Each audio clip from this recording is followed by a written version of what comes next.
জয়সাগৰলৈ আহিছোঁ সেয়েহে ভাবিলোঁ জয়সাগৰ পুখুৰী পাৰত থকা ঘনশ্যামৰ ঘৰটো এবাৰ চাই যাওঁ বুলি অৱশ্যে ইয়ালৈ আগতেও আহিছোঁ কিন্তু আহোম যুগৰ কীৰ্তিচিহ্নসমূহে মোক বাৰে বাৰে হাত বাউল দি মাতে এইবিলাক চাই মই ভাল পাওঁ কিবা এটা শিকিবলৈ যত্ন কৰোঁ এই ঘনশ্যাম ঘৰটো কেইবাটাও নামেৰে জনা যায় ঘনশ্যামৰ ঘৰ ঘনশ্যাম খনিকৰ ঘৰ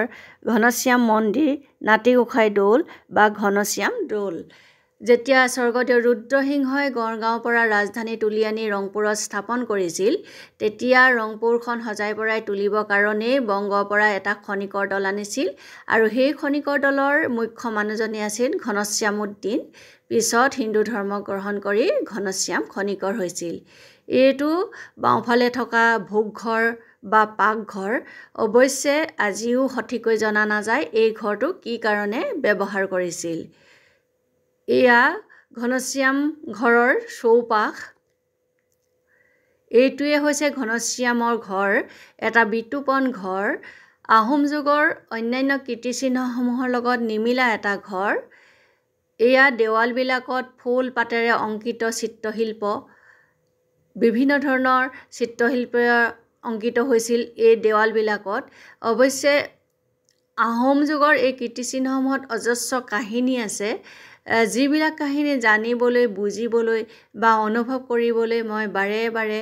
কীৰ্তিচিহ্নসমূহ চাবলৈ যাওঁ যেতিয়াই সুবিধা হয় তেতিয়াই গুচি যাওঁ এয়া ঘনশ্যাম ঘৰৰ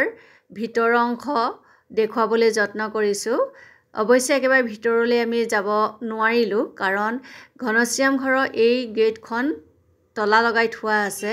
আমি ভিতৰলৈ কেমেৰাটো সুমুৱাই ভিতৰখন দেখুৱাবলৈ যত্ন কৰিছোঁ যিহেতু ঘনশ্যামউদ্দিন এজন মুছলমান ধৰ্মলোক আছিল সেয়েহে এই স্থাপত্যটো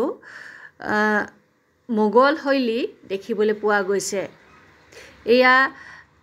মই জুমি জুমি ভিতৰলৈ চাইছোঁ ভিতৰখন দেৱাল বা মজিয়াখন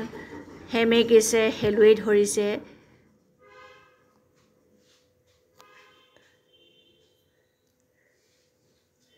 যিহেতু আহোম যুগৰ এই কীৰ্তিচিহ্নসমূহ বহু বছৰ হৈ গৈছে সেয়ে হয়তো এয়া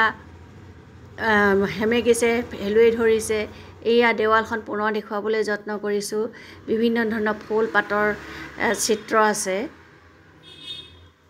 এই ঘৰটো প্ৰায় 250 বছৰো অধিক সময় হৈ গৈছে সেইকাৰণে আগৰ যিবিলাক চিত্ৰশিল্প আছিল সেইবিলাক নাইকিয়া হৈ যাবলৈ ধৰিছে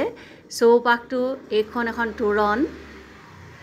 আচলতে আমি এই কীৰ্তিচিহ্নসমূহ সুৰক্ষিত কৰি ৰখা সুন্দৰ কৰি ৰখাটো আমাৰ দায়িত্ব আমাৰ কৰ্তব্য এইবিলাকে আমাক অতীতৰ শৌৰ্য বীৰ্য ঐতিহ্যক সোঁৱৰাই থাকে আমাক প্ৰেৰণা দিয়ে উৎসাহ দিয়ে কিবা এটা কৰাৰ কাৰণে হেঁপাহ জগায় গতিকে আমাৰ সকলোৰে দায়িত্ব আছে ধন্যবাদ